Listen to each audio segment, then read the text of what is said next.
नमस्ते और हमारे चैनल पर आपका स्वागत है। भगवद गीता अध्याय 2 सांख्य योग। जय उवाच तम तथा कृपयाविष्टम् अश्रुपूर्णाकुलेक्षणं विषिदन्तमिदं वाक्यम् उवाच मधुसूदनः। संजय कहते हैं, उस प्रकार करुणा से भरे हुए और आंसुओं से पूर्ण तथा व्याकुल नेत्रों वाले शोक युक्त उस अर्जुन को भगवान देखते हैं। अर्जुन दुख से घिरा हुआ है, आशा खत्म हो चुकी है, हिम्मत टूट चुकी है और ऐसे में कृष्ण उसे समझाना शुरू करते हैं। जहां युद्ध का वर्णन होना चाहिए था, वहां दुख और विषाद का माहौल है। अर्जुन की आंखों में आंसू, मन में निराशा है। यह एक बहुत बड़ी हैरानी की बात थी। धृतराष्ट्र या संजय कोई भी इसकी आशा नहीं कर रहे थे। अर्जुन का दुख देखकर कृष्ण उत्तर देने के लिए तैयार होते हैं। श्री भगवानुवाच कुतस्त्वाकश्मलम् इदं विषमे समुपस्थितम् अनार्यजुष्टमस्वर्ग्यम् अकीर्तिकरमर्जुन। श्री भगवान बोलते हैं, हे अर्जुन, तुझे इस समय असमय में यह मोह किस हेतु से प्राप्त हुआ? क्योंकि ना तो यह श्रेष्ठ पुरुषों के द्वारा आचरित है, न स्वर्ग को देने वाला है और न कीर्ति को करने वाला ही है। युद्ध के समय ऐसी शंका, यह तो असमय है। दोस्तों, इस तरह अपने शत्रु के प्रति मोह दिखाने का काम अर्जुन जैसे योद्धा कैसे कर सकते हैं? अपने कर्म से अगर हम मुंह मोड़कर मोह या किसी और वजह से हताश बैठ जाएं, तो वो ठीक नहीं है। इससे कभी कोई लाभ नहीं होता। क्लैब्यमास्मगमः पार्थ नैतत्त्वयुपपद्यते क्षुद्रं हृदय दौर्बल्यं त्यक्त्वोत्तिष्ठ परन्तप। कृष्ण समझा रहे हैं, हे अर्जुन, नपुंसकता को मत प्राप्त हो। अगर तू युद्ध में आया है तो युद्ध कर, ऐसे डर मत। तेरे जैसे धनुर्धर के लिए यह ठीक नहीं है, सही नहीं कि इस तरह से मन की कमजोरी दिखाओ। दोस्तों, श्री कृष्ण यहां नपुंसकता का अर्थ शक्तिहीनता, कमजोर हो जाना, युद्ध से मुंह मोड़ लेने वाली बात कर रहे हैं। यानी कि जो धर्म कहता है उसके अनुसार कर्म तो करना ही चाहिए। स्वयं को कमजोर मानकर बात को छोड़ देना यह सही नहीं है। बुरे समय में अगर हमें भी जब आशंका सताए, यही बात हमें याद रखनी चाहिए कि मन की दुर्बलता छोड़ हमें सिर्फ उस कर्म के बारे में सोचना चाहिए जो हम करने के लिए आए हैं। अर्जुन उवाच कथं भीष्ममहं संख्ये द्रोणं च मधुसूदन इषुभिः प्रतियोत्स्यामि पूजार्हावरिसूदन। अर्जुन अपनी शंका के बारे में कहते हैं, हे मधुसूदन, मैं रणभूमि में किस प्रकार बाणों से भीष्म पितामह और द्रोणाचार्य के विरुद्ध लड़ूं, जिनसे मैंने सब कुछ सीखा है, जो मेरे लिए सबसे बड़े हैं, उन पर मैं कैसे बाण चला सकता हूं? गुरु न हत्वा हि महानुभावान् श्रेयो भोक्तुं भैक्षमपि हलोके हत्वार्थकामांस्तु गुरुनिहैव भुञ्जीय भोगान् रुधिर प्रदिग्धान्। अर्जुन की दुविधा गलत नहीं लगती जब वो ऐसा कहते हैं कि इन महानुभाव गुरुजनों को न मारकर मैं इस लोक में भिक्षा का अन्न भी खाना कल्याणकारक समझता हूं। यहां पर अर्जुन कहते हैं कि इन गुरुजनों को मारकर इस दुनिया में किसी भी तरह का लाभ ले लूं, उसका क्या मतलब है? अपने इन लोगों को मारकर उससे अर्थ और भोग, धन धान्य, ऐश्वर्य, ये सब तो मैं प्राप्त कर लूंगा, परंतु ऐसे भोगों से क्या प्राप्त होगा?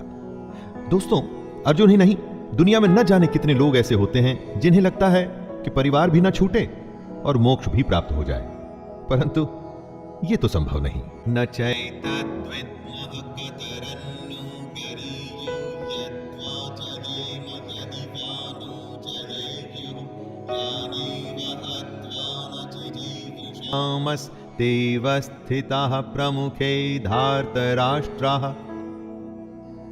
अर्जुन कहते हैं, हम ये भी नहीं जानते कि हमारे लिए युद्ध करना और न करना, इन दोनों में से कौन सा श्रेष्ठ है, अथवा ये भी नहीं जानते कि उन्हें हम जीतेंगे या वे हमको जीतेंगे।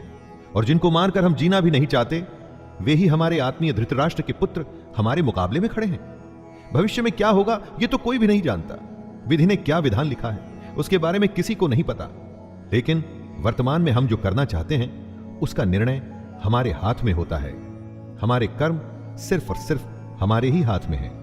तो क्या युद्ध जीतने के लिए अपनों को मारना ठीक है? कार्पण्य दोषोपहत स्वभावः पृच्छामि त्वां धर्म सम्मूढ़ चेता यच्छ्रेयः स्यान्निश्चितं ब्रूहि तन्मे शिष्यस्तेऽहं शाधि मां त्वां प्रपन्नम्। इसलिए कायरता रूप दोष से उपहत हुए स्वभाव वाला तथा धर्म के विषय में मोहित चित्त हुआ मैं आपसे पूछता हूं कि जो साधन निश्चित कल्याणकारक हो वो मेरे लिए कहिए, क्योंकि प्रभु मैं आपका शिष्य हूं। दोस्तों, कमजोर क्षणों में हम डर जाते हैं, जिससे कंफ्यूजन का भाव हमारे अंदर आता है। अर्जुन ये मान रहे हैं कि वो कंफ्यूज्ड हैं, कायरता का दोष वो अपने ऊपर ले रहे हैं, और तभी तो ये कहते हैं कि श्री कृष्ण मैं आपका स्टूडेंट हूं, आपको सरेंडर करता हूं, मुझे बताइए कि क्या सही है। नहि प्रपश्यामि ममापनुद्याद्यच्छोकमुच्छोषणमिन्द्रियाणाम् अवाप्य भूमा वसपत्रमृद्धम् राज्यं सुराणामपि चाधिपत्यम्। अर्जुन आगे कहते हैं, जीतने पर उन्हें जमीन मिल जाएगी, धन धान्य मिलेगा, नाम होगा, लेकिन इन सब के मिलने के बाद उनका यह दुख कम नहीं होगा जो उन्हें अभी महसूस हो रहा है। यही बात है दोस्तों, जब अपनों का दुख सताता है तो किसी भी तरह का लाभ आराम नहीं देता। और उससे भी बड़ी बात, अगर आप शोक में हैं, दुख में हैं, तो जब तक उस दुख को दूर नहीं करेंगे, उसकी वजह ढूंढ नहीं लेंगे, उसका उपाय नहीं ढूंढ लेंगे, दुनिया का कोई भी सुख आपको आराम नहीं दे पाएगा। संजय उवाच एवमुक्त्वा ऋषिकेशं गुडाकेशः परन्तप न योत्स्य इति गोविन्दम् उक्त्वा तूष्णीं बभूवः। संजय धृतराष्ट्र को बोलते हैं, हे राजन, निद्रा को जीतने वाले अर्जुन अंतर्यामी श्री कृष्ण को फिर से कहते हैं, मैं युद्ध नहीं करूंगा। ये स्पष्ट कहकर चुप हो जाते हैं। यानी निद्रा हमारी नेचुरल आवश्यकता है, इस पर दुनिया में कोई भी विजय नहीं पाया है। लेकिन अर्जुन को ऐसा महान माना जाता था कि उसने निद्रा पर भी विजय प्राप्त कर ली थी। और वही अर्जुन निद्रा तो नहीं, अपने मोह, अपने डर और दुख से हारता हुआ दिख रहा है। किस समय कौन सी दुर्बलता हम पर हावी हो जाए और कुछ समय के लिए हम उससे हार मान लें, यह कहना बड़ा मुश्किल है। तमुवाच ऋषिकेशः प्रहसन्निव भारत सेनयोरुभयोर्मध्ये विषिदन्तम् इदं वचः। धृतराष्ट्र की उत्सुकता बढ़ रही है। स्वाभाविक है कि एक पिता होने के नाते धृतराष्ट्र किसको जिताना चाहते थे, यह तो कहने की आवश्यकता नहीं है। वो युद्ध में भाग नहीं ले सकते थे, लेकिन युद्ध की एक एक बात को जानना चाहते हैं। संजय बताते हैं कि हे भरतवंशी धृतराष्ट्र, दोनों सेनाओं के बीच में शोक करते हुए अर्जुन है, और उसके सामने अंतर्यामी श्री कृष्ण जो अर्जुन को हंसते हुए ये वचन बोल रहे हैं। एक तरफ रोता हुआ कमजोर डरा हुआ बालक जैसे कि अर्जुन, और दूसरी तरफ त्रिकालदर्शी कृष्ण है। श्री भगवानुवाच अशोच्यानन्वशोचस्त्वं प्रज्ञं वादांश्च भाषसे गतासु न गतासूंश्च नानुशोचन्ति पंडिताः। श्री कृष्ण का गीता ज्ञान अब यहां से आरंभ हो रहा है दोस्तों। भगवान बोले, हे अर्जुन, तू न शोक करने योग्य मनुष्यों के लिए शोक करता है और पंडितों की तरह मुझसे बातें करता है, परंतु जिनके प्राण चले गए हैं उनके लिए और जिनके प्राण नहीं गए हैं उनके लिए भी पंडित जन शोक नहीं करते। कृष्ण का ज्ञान अंतिम सत्य है। वह अर्जुन से कहते हैं कि तुम पंडितों की तरह बातें भी नहीं कर रहे और ना तुम ज्ञानियों की तरह बातें कर रहे हो। जो पंडित और जो ज्ञानी होते हैं वो किसी के जीवित रहने पर या जीवित न रहने पर भी शोक नहीं करते। न त्वैवाहं जातु नासं न त्वं नेमे जनाधिपः न चैव न भविष्यामः सर्वे वयमतः परम्। हे अर्जुन, न तो ऐसा ही है कि किसी काल में मैं नहीं था, तू नहीं था, अथवा ये राजा लोग नहीं थे, और न ऐसा ही है कि इससे आगे हम सब नहीं रहेंगे। ऐसा कोई समय नहीं था अर्जुन, जब अर्जुन नहीं था, कृष्ण नहीं था, बाकी के राजा नहीं थे। हम देहिनोऽस्मिन् यथा देहे कौमारं यौवनं जरा तथा देहान्तरप्राप्तिर्धीरस्तत्र न मुह्यते। कृष्ण जीवन का खेल समझाते हुए कहते हैं, जैसे जीवात्मा की इस देह में बालकपन, जवानी और वृद्धावस्था होती है, वैसे ही अन्य शरीर की प्राप्ति होती है। इस विषय में धीर पुरुष मोहित नहीं होता। हमारी आत्मा तो वही रहती है, लेकिन शरीर बचपन से बुढ़ापे तक बदलता है। वैसे ही नए जन्म में नया शरीर मिलता है। मात्रा स्पर्शास्तु कौन्तेय शीतोष्ण सुख दुःखदः आगमापायिनो नित्यास्तांस्तितिक्षस्व भारत। हे कुंती पुत्र, सर्दी, गर्मी और सुख दुख को देने वाले इंद्रिय और विषयों के संयोग तो उत्पत्ति, विनाशशील और अनित्य हैं। इसलिए हे भारत, उनको तू सहन कर। जिन्हें हमारी इंद्रियां महसूस करती हैं, वो सर्दी, गर्मी या सुख दुख आते जाते रहते हैं, हमेशा नहीं रहते। हमारे सेंसेस और उनके विषयों से जुड़ करके हमें भूख, नींद, सुख, दुख, सुकून, बेचैनी जैसे फीलिंग्स आती हैं। लेकिन ये सब हमारे शरीर से जुड़ी बातें हैं जो खत्म होने वाली हैं, सारी की सारी खत्म होने वाली हैं। परंतु जो खत्म नहीं होता उसे कहते हैं आत्मा। यं हि न व्यथयन्त येते पुरुषं पुरुषर्षभ समदुःख सुखं धीरं सोमृततत्त्वाय कल्पते। क्योंकि हे पुरुष श्रेष्ठ, दुख सुख को समान समझने वाले जिस धीर पुरुष को ये इंद्रिय और विषयों के संयोग व्याकुल नहीं करते, वह मोक्ष के योग्य होता है। सुख दुख जो बराबर समझे, दोनों हालत में एक जैसा रहे, वही जीवन में आगे बढ़ता है। जितनी भी आपकी आयु हो, जीवन में जरा पीछे मुड़ के देखिए, न जाने कितनी बार आप सुख दुख से बीते होंगे। कभी बेतहाशा खुशी हुई होगी, किसी के जाने या बेहद बड़े नुकसान पे शायद आप फूट फूट के रोए भी होंगे, और आगे आने वाले जीवन में भी ऐसा होता ही रहेगा। ज्ञानी इस बात को जानते हैं कि ऐसे सुख दुख तो आते जाते रहते हैं, एक ही भाव कभी रुक के नहीं रहता। नासतो विद्यते भावो न भावो विद्यते सतः उभयोरपि दृष्टोऽन्तस्त्वन्नयोस्तत्त्वदर्शिभिः। कृष्ण कहते हैं कि असत वस्तु की तो सत्ता नहीं है और सत का अभाव नहीं है। इस प्रकार इन दोनों का ही तत्व तत्वज्ञानी पुरुषों द्वारा देखा गया है। दोस्तों, जो झूठ है उसका कोई मूल्य नहीं, मूल्य सिर्फ सच का ही है। समझदार लोग इस बात को समझते हैं, जिसका आना जाना लगा रहे उसके लिए कोई क्या शोक करे। सुख गया तो दुख दरवाजे पर आने के लिए बिल्कुल तैयार खड़ा है। एक के लिए दुख करेंगे तो आने वाली अच्छी खबर के लिए जल्द ही खुश ही होना पड़ेगा। अविनाशी तु तद्विद्धि येन सर्वम् इदं ततं विनाशमव्ययस्यास्य न कश्चित् कर्तुमर्हति। नाश रहित तो तू उसको जान जिससे ये संपूर्ण जगत दृश्य वर्ग व्याप्त है। इस अविनाशी का विनाश करने में कोई भी समर्थ नहीं है। मतलब परमानेंट सिर्फ वही है जिसमें ये पूरा जगत, पूरी दुनिया समाई हुई है, जो सबसे बड़ा सच है। बाकी सब कुछ आता जाता रहता है, सिर्फ ये सच्चाई ही हमेशा के लिए है। इस बात को समझने में डिफिकल्टी आ सकती है, ऐसा भी लग सकता है कि समझ नहीं आई, लेकिन इसको समझे बिना कोई हल भी तो नहीं है। हमारी आत्मा ही दुनिया की सबसे बड़ी सच्चाई है। यही आत्मा हमारे भीतर है, और जब ये आत्मा बाहर है तो पूरी दुनिया जो हमें दिखती है ना, वो भी इसी में समाई हुई है।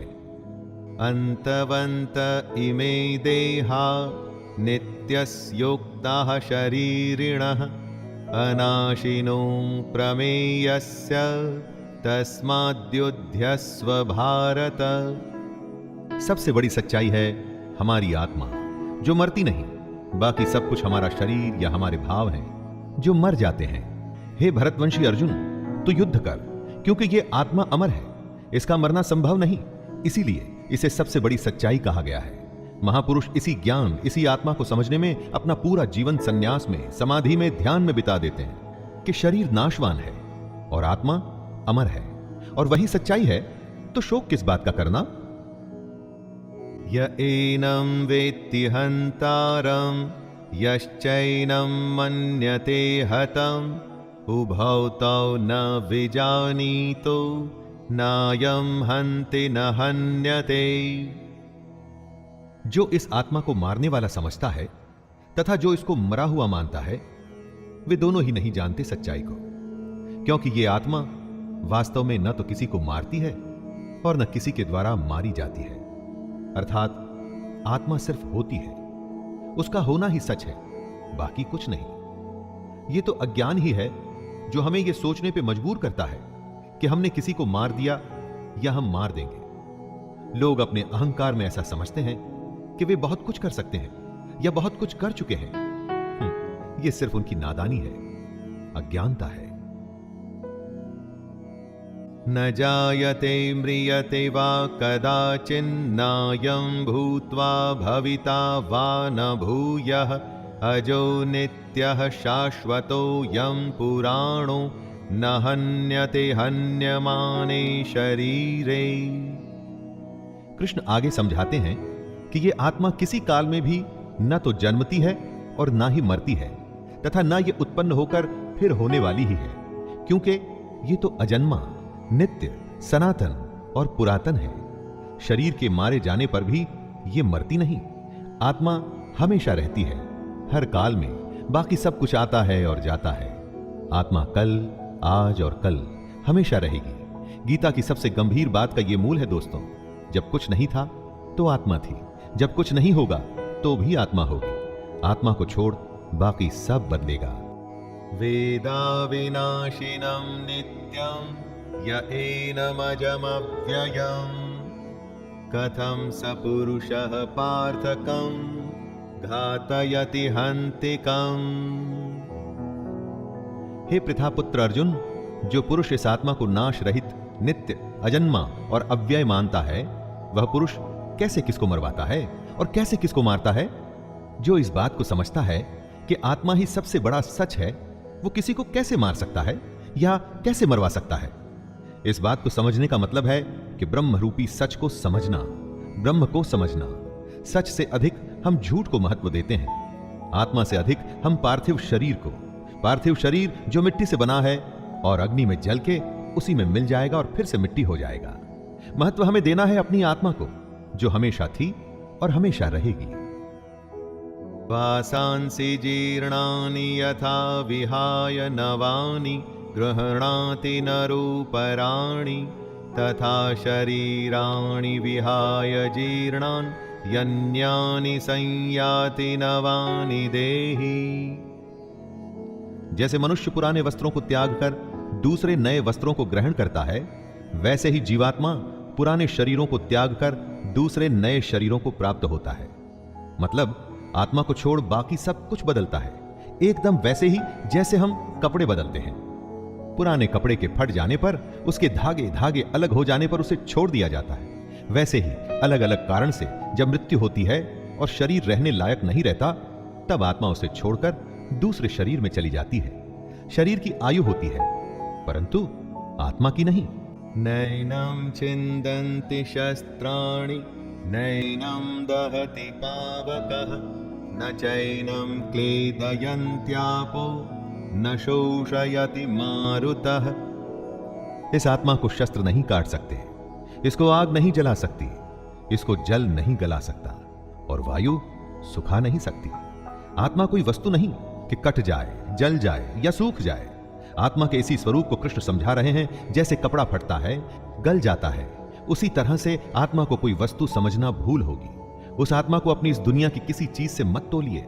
आत्मा किसी के भी जैसी नहीं, उसका कोई दूसरा उदाहरण संभव ही नहीं। आत्मा अपने आप में विरली और अनूठी है। यह हमसे पहले भी थी और आगे भी रहेगी।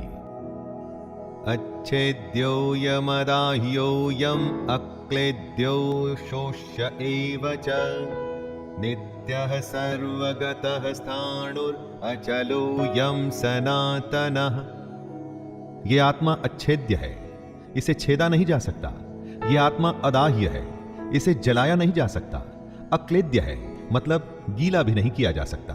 और निसंदेह अशोष्य है, मतलब इसे सुखाया भी नहीं जा सकता। ये आत्मा नित्य, सर्वव्यापी, अचल, स्थिर रहने वाली और सनातन है। सनातन का अर्थ क्या होता है दोस्तों? जो हमेशा से है और हमेशा रहेगा।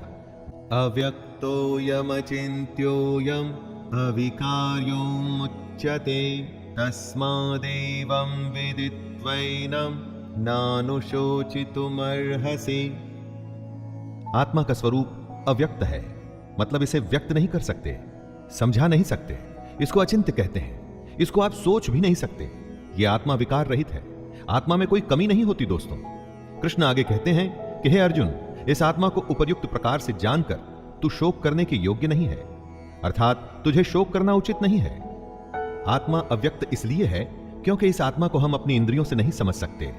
इंद्रियां इस दुनिया के लिए है और इन इंद्रियों से हम हैप्पीनेस, सैडनेस, सर्दी, गर्मी, टचिंग, खाना पीना ऐसी भौतिक एक्टिविटीज करते हैं। आत्मा इन सबसे परे है। अथ चैनं नित्यजातं नित्यं वामन्यसे मृतं तथापि त्वं महाबाहो नैवं शोचितुमर्हसि। आत्मा का यह ज्ञान कृष्ण अर्जुन को इसलिए दे रहे हैं कि वो जिनके लिए शोक कर रहा है वो व्यर्थ है। कृष्ण समझाते हैं कि हे अर्जुन, यदि तू इस आत्मा को जन्म लेने वाली तथा सदा मरने वाली मानता है तो हे महाबाहो, तू इस प्रकार शोक करने के योग्य नहीं है। दोस्तों, अगर अर्जुन आत्मा को जन्म लेने वाला और मरने वाला समझता है तो भी शोक करने का कोई अर्थ नहीं है। अगर अर्जुन आत्मा को शरीर की तरह ही जन्म लेने वाला और मरने वाला समझता है तो भी युद्ध में मरने वालों के लिए शोक करने का कोई मतलब नहीं।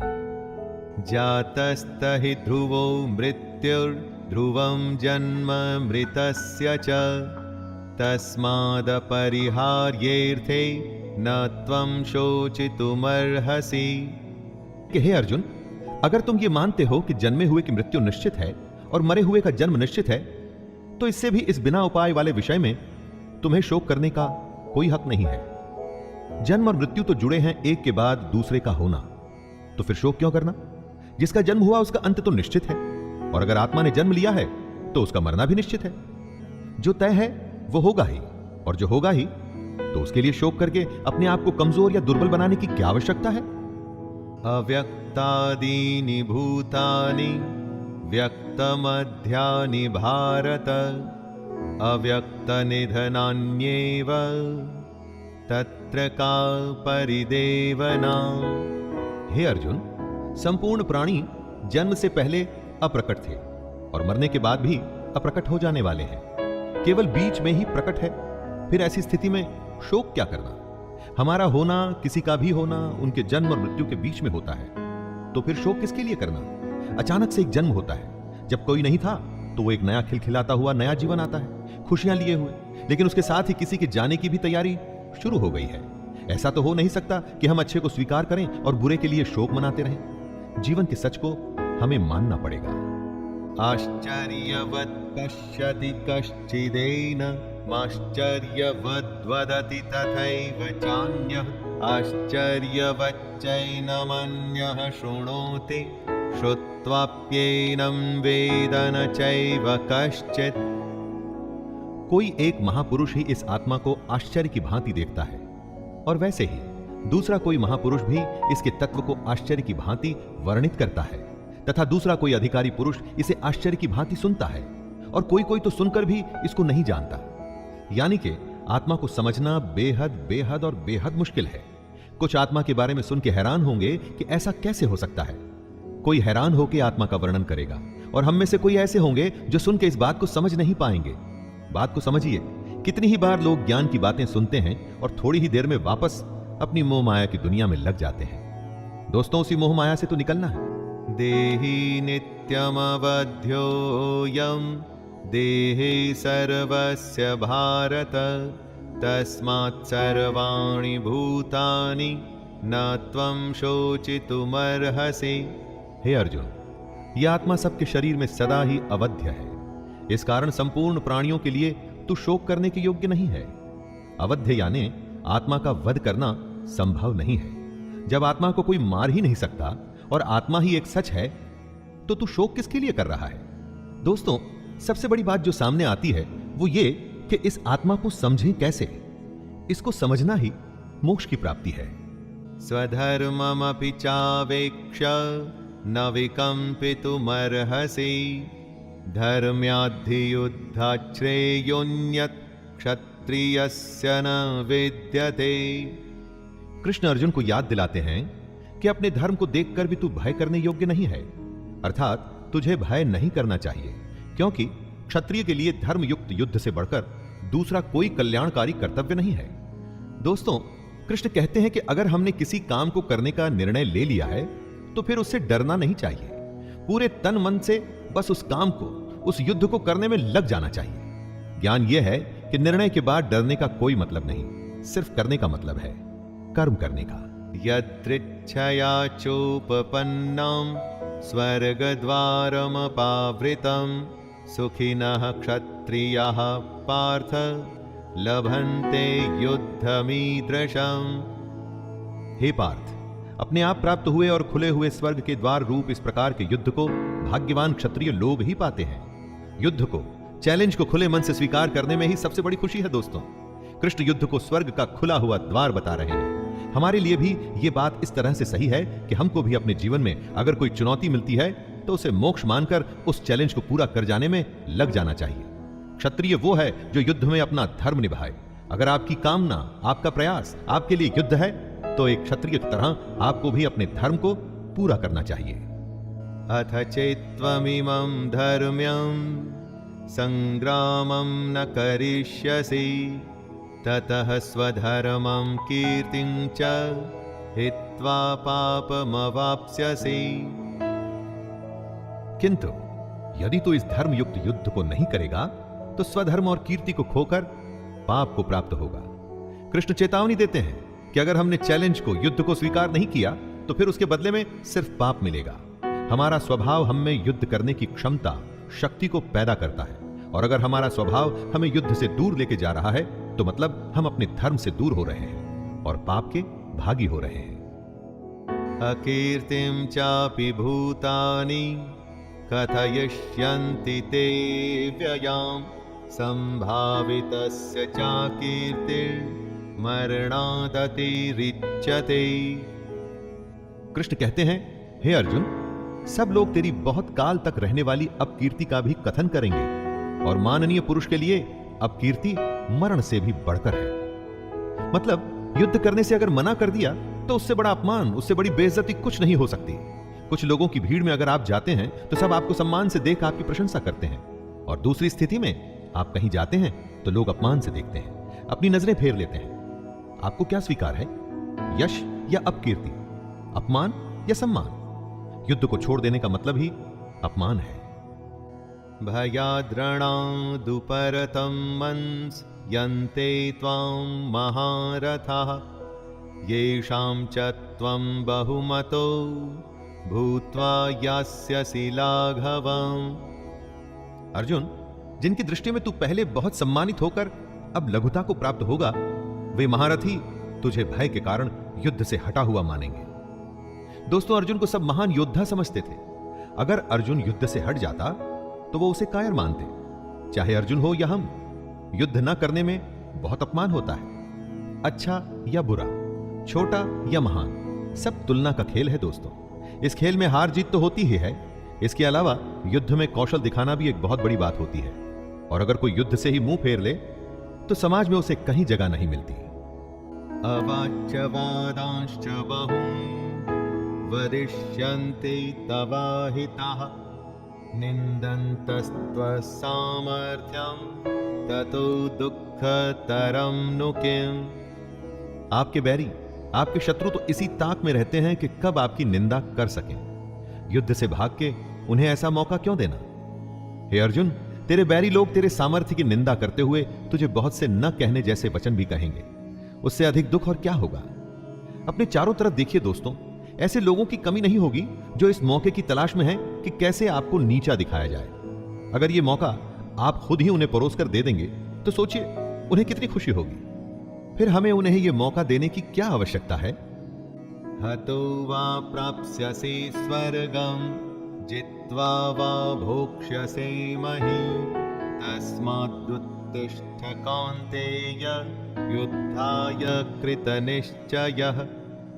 या तो तू युद्ध में मारा जाकर स्वर्ग को प्राप्त होगा अथवा संग्राम में जीतकर पृथ्वी का राज्य भोगेगा। इस कारण हे अर्जुन, तू युद्ध के लिए निश्चय करके खड़ा हो जा। आज की दुनिया में इसी बात को सोच के देखिए दोस्तों, पूरे जी जान से खेलने पर आप हार जीत की चिंता नहीं करते, क्योंकि आप अपना सब कुछ झोंक चुके होते हैं। जीतने पर नाम होता है और हारने पर भी आप अपने और दूसरों के मन में सम्मान पाते हैं, क्योंकि आपने धर्म के अनुसार युद्ध किया। इसलिए अपनी चुनौतियों से, चैलेंजेस से कभी भी मुंह नहीं मोड़ना चाहिए। सुख दुःखे समे कृत्वा लाभालाभौ जया जयौ ततो युद्धाय युज्यस्व नैवं पापमवाप्स्यसि। जय पराजय, लाभ हानि और सुख दुख को समान समझकर उसके बाद युद्ध के लिए तैयार हो जा। इस प्रकार युद्ध करने से हे अर्जुन, तू पाप को नहीं प्राप्त होगा। दोस्तों, अपनी चुनौती में अगर आप अपना सर्वस्व लगा देते हैं तो जीतने पर तो सब कुछ मिलेगा ही, लेकिन अगर हार भी जाते हैं तो अफसोस नहीं होगा, निराशा नहीं होगी, क्योंकि आपके पास जो भी था वो आपने युद्ध में अपनी चैलेंजेस में लगा दिया। अब इस स्थिति को बड़े ध्यान से देखिए। युद्ध में अपना सब कुछ लगाने पर हार जीत में अंतर कम हो जाता है, और यही तो कृष्ण भी कह रहे हैं कि सुख और दुख को एक जैसा समझें और बस युद्ध में लग जाएं। अच्छा बुरा सबको एक जैसा समझकर बस अपने काम, अपनी चुनौती में लग जाइए। एषा ते विहिता सांख्ये बुद्धिर्योगे त्विमां शृणु बुद्ध्या युक्तो यया पार्थ कर्मबन्धं प्रहास्यसि। हे पार्थ, यह बुद्धि तेरे लिए ज्ञान योग के विषय में कही गई है, और अब तू इसको कर्म योग के विषय में सुन। दोस्तों, अब कृष्ण कर्म योग के बारे में बता रहे हैं, जिससे कर्मों के बंधन को तोड़ा जा सके, नष्ट किया जा सके। ज्ञान सोचने और समझने की बात है, और कर्म व्यवहारिक यानी प्रैक्टिकल, सच्चाई, दोनों तरीके हैं अपने गंतव्य, मंजिल या डेस्टिनेशन पर पहुंचने के। यनेहाभिक्रमनाशोस्ति प्रत्यवातो न विद्यते स्वल्पमप्यस्य धर्मस्य त्रायते महतो भयात्। इस कर्म योग में आरंभ का अर्थात बीज का नाश नहीं है, और उल्टा फल रूपी दोष भी नहीं है, बल्कि इस कर्म योग रूपी धर्म का थोड़ा सा भी साधन जन्म मृत्यु रूपी महान भय से रक्षा करवा देता है। सबके लिए ज्ञान का, साधना का, साधुओं का मार्ग संभव नहीं है। हमारे जैसे अधिकतर लोगों को कर्म योग अपनाना चाहिए।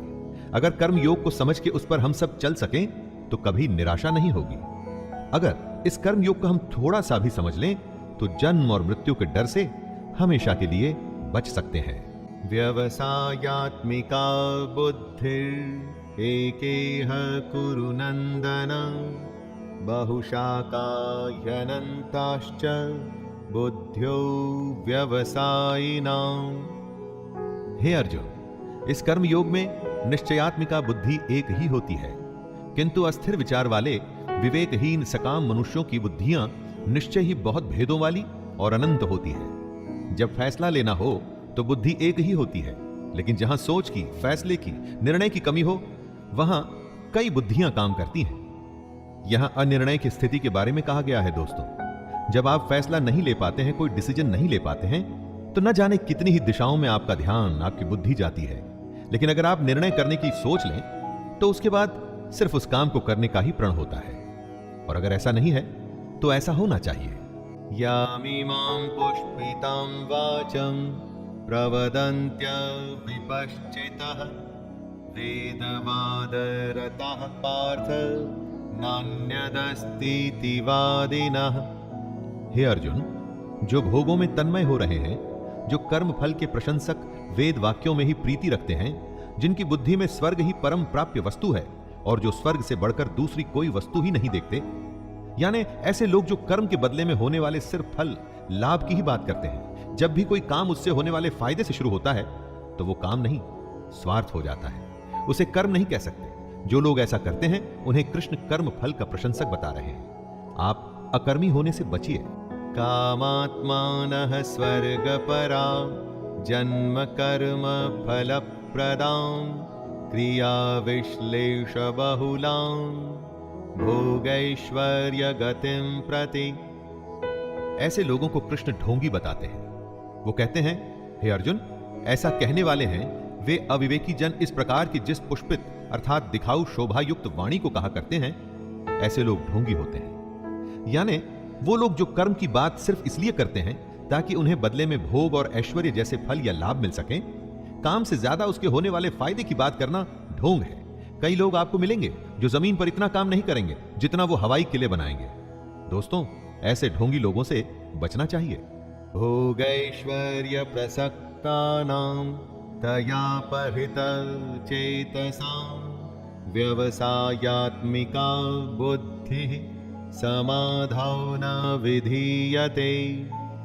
जो कर्म की बातें सिर्फ भोग और ऐश्वर्य के लिए करते हैं, जिनका ध्येय सिर्फ भोग और ऐश्वर्य है, उन पुरुषों की परमात्मा में निश्चयात्मिका बुद्धि नहीं होती। यानी ऐसे लोगों का ध्येय स्वार्थ होता है, फायदा होता है। भगवान या अपने काम में सच्ची लगन नहीं होती। ऐसे लोगों की संगत से बचना चाहिए। इनकी पहचान होती है इनके नेगेटिव रवैये से। इनकी बातों से आप समझ जाएंगे कि काम में इनकी कोई रुचि नहीं, बस उस काम का फल भोगने में इनको बहुत रुचि है। त्रैगुण्य विषया वेदा निस्त्रैगुण्यो भवार्जुन निर्द्वन्द्वो नित्यसत्त्वस्थो निर्योगक्षेम आत्मवान। हे अर्जुन, वेदों के कर्म कांड हमारी प्रकृति के 3 गुणों से जुड़े हैं। इसलिए तू उन भोगों एवं उनके साधनों में आसक्तिहीन, हर्ष शोकादि द्वंद्वों से रहित, नित्य वस्तु परमात्मा में स्थित योग और क्षेम को न चाहने वाला और स्वाधीन अंतःकरण वाला हो। यहां पर कृष्ण अत्यंत कठिन लेकिन सबसे बड़ी बात कह रहे हैं। वो कहते हैं कि वेद भी सिर्फ 3 गुणों में ही सीमित हो जाते हैं, उससे आगे वो भी नहीं जानते। उससे आगे है कर्मयोग। उनका कहना है कि कर्म करो लेकिन उसमें आसक्ति नहीं, उससे जुड़े सुख दुख से लगाव न रखो। यावानर्थ उदपाने सर्वतः संप्लुतोदके तावान् सर्वेषु वेदेषु ब्राह्मणस्य विजानतः। बेहद बड़े जलाशय के प्राप्त हो जाने पर छोटे जलाशय में मनुष्य का जितना प्रयोजन रहता है, उसी तरह से अगर जिसने ब्रह्म तत्व को समझ लिया तब उसके लिए वेदों की कोई आवश्यकता नहीं। पोथी पढ़ पढ़ जग मुआ, पंडित भया न कोय। पोथी या वेद से ही आपको सफलता मिले ऐसा सोचना गलत है। कर्म योग तो उस बड़े तालाब की तरह है कि अगर यह मिल गया तो छोटे तालाब की आवश्यकता आपको क्यों रहेगी। कर्म का खेल इतना बड़ा है कि उसके आगे सारे ज्ञान छोटे पड़ जाते हैं। लेकिन कर्म को समझना पड़ेगा कि आखिर ये होता क्या है। कर्मण्येवाधिकारस्ते मा फलेषु कदाचन मा कर्मफल हेतुर्भुर्मा ते संगोस्त्वकर्मणि। तेरा कर्म करने में ही अधिकार है, उसके फलों में कभी नहीं। इसलिए तू कर्मों के फल के लिए काम मत कर, और ऐसा भी ना हो कि तू कर्म ही ना करे। कर्म करना है लेकिन फल के लिए नहीं। गीता के सबसे लोकप्रिय श्लोक में इस श्लोक की गिनती होती है। कर्म करना है लेकिन फल के लिए नहीं, उसे अपना धर्म और अपना कर्तव्य समझकर। योगस्थः कुरु कर्माणि संगत्यक्त्वा धनंजय सिद्धय सिद्धयोः समो भूत्वा समत्वं योग उच्यते। कृष्ण योग को और समझा रहे हैं। हे धनंजय, तू आसक्ति को त्याग कर सिद्धि और असिद्धि में समान बुद्धि वाला होकर योग में स्थित हुए कर्तव्य कर्मों को कर। कर्म के फल की इच्छा न कर, और ऐसा नहीं करना कि कर्म करने में इच्छा न हो। यही निष्काम कर्म की कुंजी, उसकी चाबी, उसका सार है।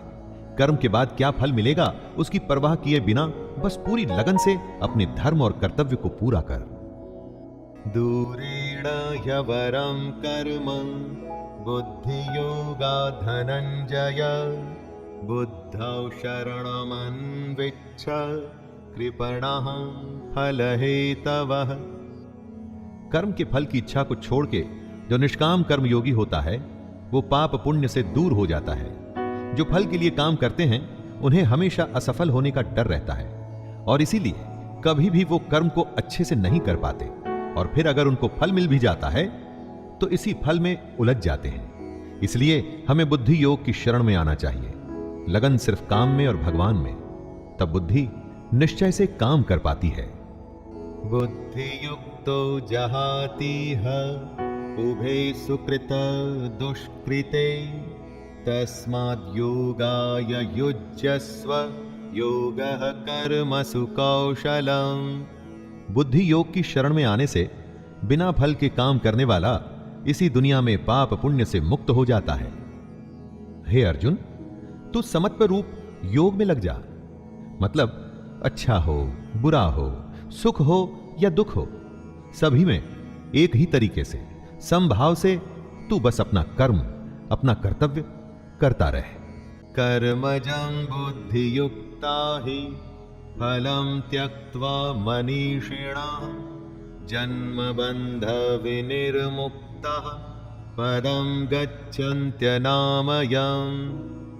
आम इंसान कर्म करके उसके फल को प्राप्त कर खुश होता है और उसके बाद दूसरे फल के लालच में फिर से नए कर्म में लग जाता है।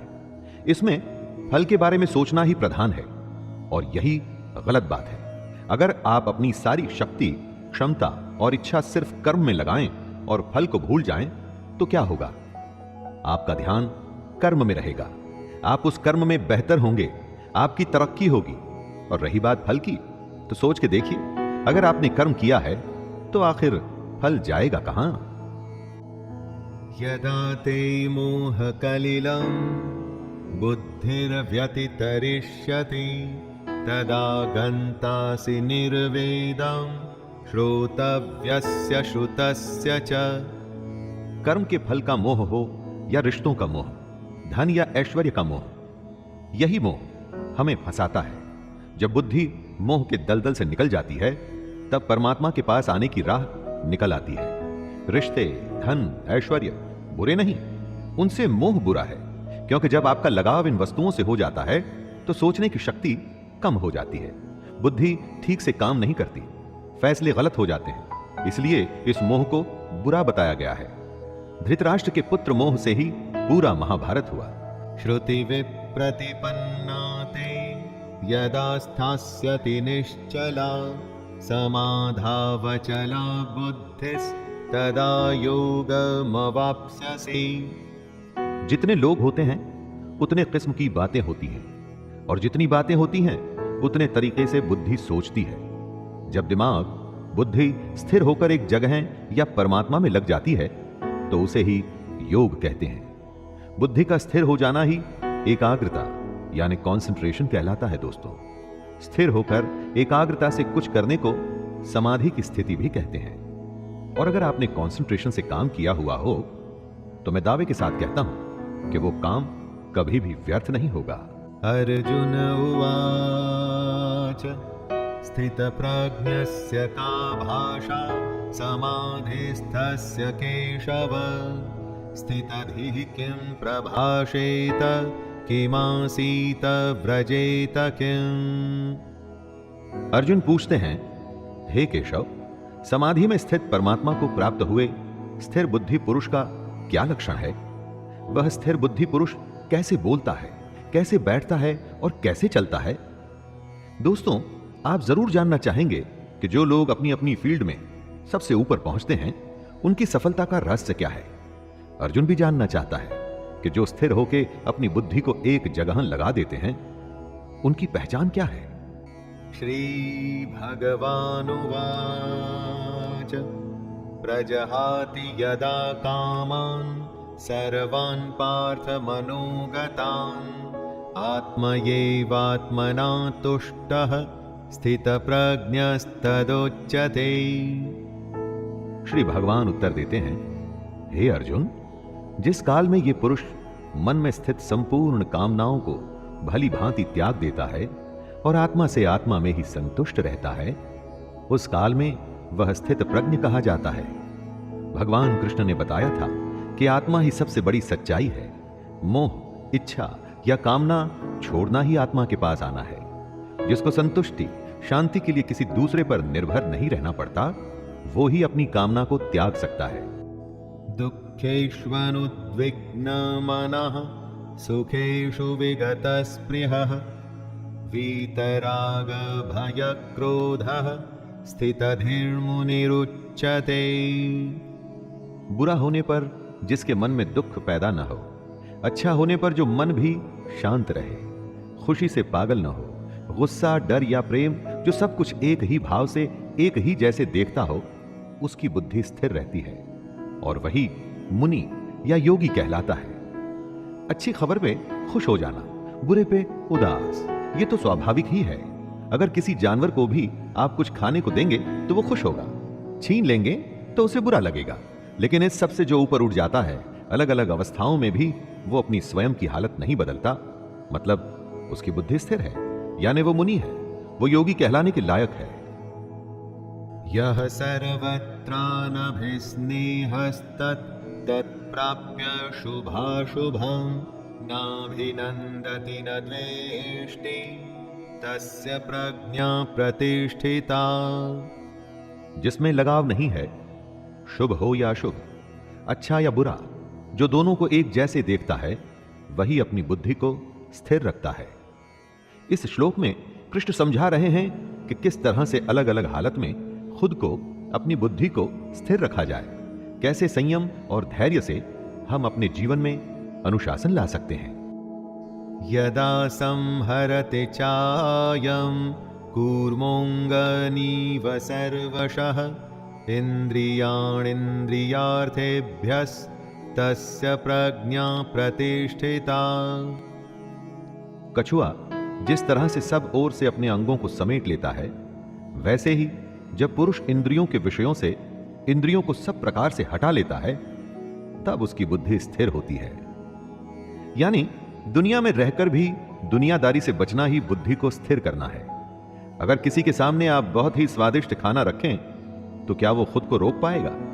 किसी के सामने आप महंगे आभूषण या डिजिटल गैजेट्स रखें तो क्या वो स्वयं पर कंट्रोल कर सकेगा? ना, ये संभव नहीं है दोस्तों। इसको जो संभव कर दे, उसी की बुद्धि स्थिर होती है। विषया विनिवर्तन्ते निराहारस्य देहिनः रसवर्जं रसोऽप्यस्य परं दृष्ट्वा निवर्तते। संभव है कि हम दुनिया के विषयों में रुचि न लें, इससे हम दुनिया से दूर तो हो जाएंगे, लेकिन दुनिया के प्रति उनकी आसक्ति नहीं जाती। कहने का मतलब है कि मन की इच्छा को खत्म करना है, आसक्ति खत्म करनी है। अगर ऐसा करना है तो ही बुद्धि स्थिर होगी। कृष्ण कह रहे हैं कि मान लीजिए आप दुनिया की वस्तुओं को ना भी बोल देते हैं, तो क्या आपका मन उन्हीं में लगा हुआ है? आसक्ति, इच्छा खत्म करनी है, तभी तो मोह खत्म होगा। मन के लगाव को ही मोह कहते हैं। यततो ह्यापि कौन्तेय पुरुषस्य विपश्चितः इन्द्रियाणि प्रमाथीनि हरन्ति प्रसभं मनः। हे अर्जुन, आसक्ति का नाश न होने के कारण ये प्रमथन स्वभाव वाली इंद्रियां प्रयास करते हुए बुद्धिमान पुरुष के मन को भी बलपूर्वक हर लेती हैं। कृष्ण समझा रहे हैं कि जहां आप अपनी इच्छा या अपनी आसक्ति खत्म नहीं करते, वहां इंद्रियां आपको अपने वश में कर लेती हैं। सोचिए, कितनी ही बार ऐसा होता है कि सुख दुख आपके वश में नहीं, आप सुख दुख के वश में हो जाते हैं। कभी हंसी नहीं रुकती तो कभी रोना नहीं, कभी भूख नहीं रुकती तो कभी नींद, और कभी काम वासना भी नहीं रुकती। तानि सर्वाणि संयम्य युक्त आसीत मत्परः वशे हि यसेन्द्रियाणि तस्य प्रज्ञा प्रतिष्ठिता। इंद्रियों को वश में करके भगवान को ध्यान में रख जो बैठता है, अपने कर्म, अपने कर्तव्य में जो ध्यान लगाता है, उसी की बुद्धि स्थिर हो जाती है। वो ईश्वर अपने लक्ष्य के समीप हो जाता है। दोस्तों, अगली बार आप कुछ भी करें ना, तो ये देखिएगा कि वो काम आपकी इंद्रियां आपसे करवा रही हैं या आपका कर्म वो करवा रहा है। आप खुद ही समझ जाएंगे कि श्री कृष्ण क्या कहना चाहते हैं। इंद्रियों के वश में ना होकर उन्हें अपने वश में करने पर ही आप अपनी बुद्धि को स्थिर कर पाएंगे। ध्यायतो विषयान् पुंसः संगस्तेषुपजायते संगात् संजायते कामः कामात् क्रोधोऽभिजायते। विषयों के बारे में अर्थात इच्छाओं के बारे में सोचते रहने से उसमें आसक्ति हो जाती है और आसक्ति से उन विषयों की कामना उत्पन्न होती है और जब वो कामना पूरी नहीं होती तो क्रोध उत्पन्न होता है। जिस तरह ज्यादा खाने से भूख बढ़ती है, ज्यादा सोने से नींद बढ़ती है, उसी तरह से जब आप अपनी इच्छाओं के बारे में सोचते रहते हैं तो बस उसी में फंस के रह जाते हैं और उसे ही आसक्ति कहते हैं। आसक्ति के बढ़ने को कामना कहते हैं और कामना के पूरा न होने पर गुस्सा आता है और तब आप अपनी समझ खो देते हैं। क्रोधात् भवति सम्मोहः सम्मोहात् स्मृतिविभ्रमः स्मृतिभ्रंशात् बुद्धिनाशो बुद्धिनाशात् प्रणश्यति। यानी सोचने की शक्ति कम हो जाती है, मूढ़ भाव से स्मृति में भ्रम हो जाता है। जब सोच नहीं सकते तो याद भी नहीं रख सकते। स्मृति में भ्रम हो जाने से बुद्धि अर्थात ज्ञान शक्ति का नाश हो जाता है। जब याद नहीं रख पाएंगे तो ज्ञान किसी काम नहीं आएगा, बुद्धि बेकार हो जाएगी और बुद्धि का नाश हो जाने से पुरुष अपनी स्थिति से गिर जाता है। रागद्वेष वियुक्तैस्तु विषयानिन्द्रियैश्चरन् आत्मवश्यैर्विधेयात्मा प्रसादमधिगच्छति। जो अपनी इच्छाओं को, अपनी आसक्तियों को अपने नियंत्रण अर्थात कंट्रोल में रख पाते हैं, दोस्ती शत्रुता, गुस्से या प्यार के बिना अपनी इंद्रियों को भटकने नहीं देते, वो अंतःकरण की प्रसन्नता को प्राप्त होते हैं। ऐसे लोगों को बाहरी नहीं, हार्दिक और अंदरूनी प्रसन्नता होती है। आनंद, खुशी, शांति कहीं बाहर नहीं होती दोस्तों, वो तो हमारे अंदर होती है और हम उसे ढूंढते बाहर हैं। इसलिए ऐसा कहा गया है कि मोह को कहां ढूंढे रे बंदे, मैं तो तेरे पास। प्रसादे सर्वदुःखानां हानिरस्योपजायते प्रसन्नचेतसो ह्याशो बुद्धिः पर्यवतिष्ठते। अंतःकरण की प्रसन्नता होने पर, अंदर से प्रसन्न होने पर दुख खत्म हो जाते हैं और ऐसे प्रसन्न चित्त कर्म योगी की बुद्धि शीघ्र ही सब ओर से हटकर एक परमात्मा में ही भली भांति स्थिर हो जाती है। नास्ति बुद्धिरयुक्तस्य न चायुक्तस्य भावना न चाभावयतः शांतिर्शान्तस्य कुतः सुखम्। जो पुरुष अपने मन या अपनी इंद्रियों को नहीं जीत पाते, उनमें निश्चयात्मिका बुद्धि नहीं होती, यानी कि वो स्पष्ट और सटीक निर्णय नहीं ले पाते। ऐसे मनुष्य के अंतःकरण में भावना भी नहीं होती। भावनाहीन मनुष्य को शांति नहीं मिलती और शांति रहित मनुष्य को सुख कैसे मिल सकता है। बीमार आदमी क्या अच्छा खाना और क्या बुरा खाना, उसे कुछ अच्छा नहीं लगता। जो अंदर होता है वो बाहर आता ही है। जब आपके अंदर शांति नहीं होगी तो आप आनंद कभी भी प्राप्त नहीं कर पाएंगे। इंद्रियाणां हि चरतां यन्मनो विधीयते तदस्य हरति प्रज्ञां वायुर्नावमिवाम्भसि।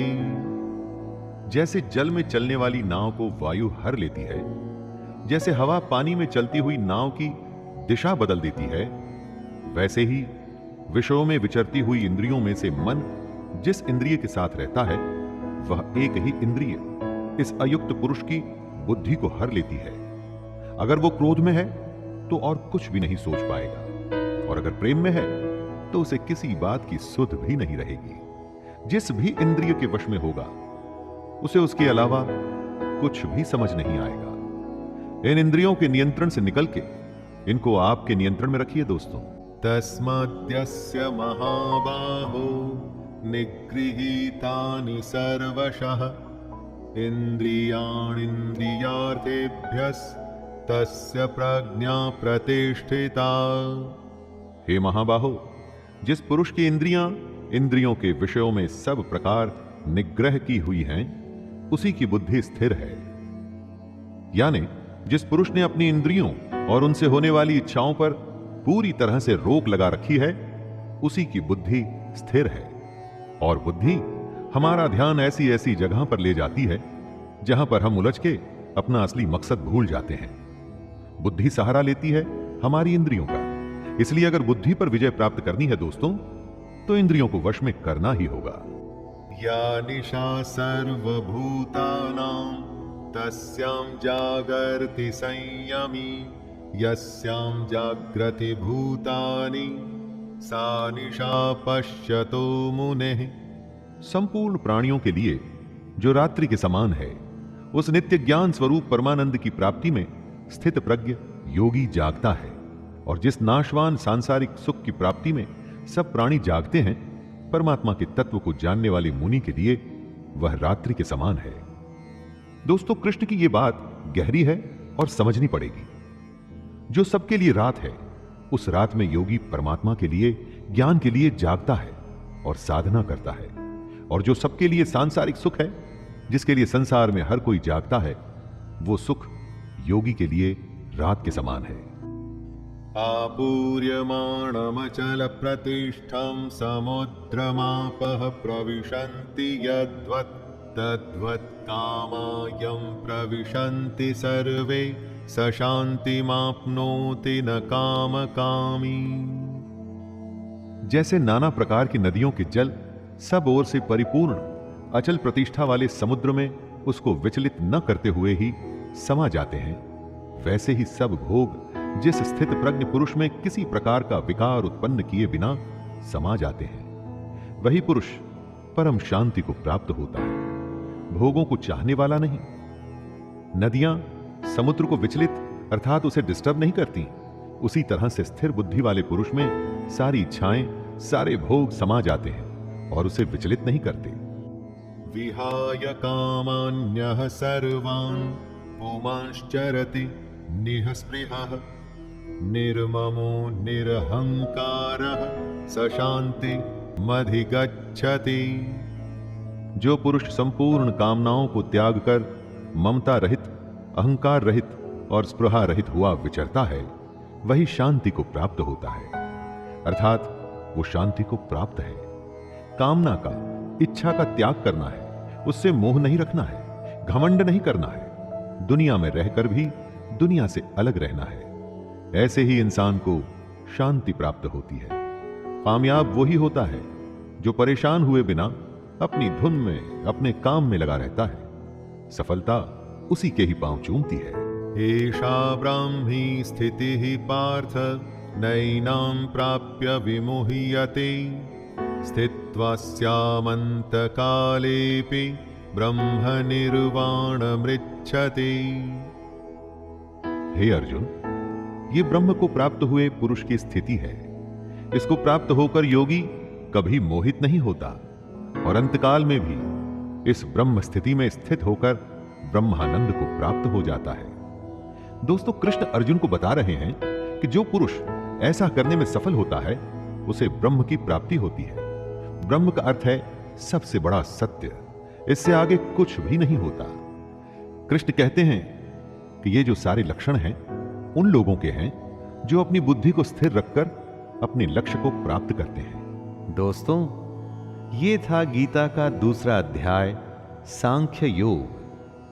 इस अध्याय में श्री कृष्ण ने कर्म को समझाया, उसके प्रति हमारे उत्साह को बढ़ाया और यह समझाया कि सिर्फ और सिर्फ कर्म में ही अपना ध्यान रखना और किसी भी बात में नहीं।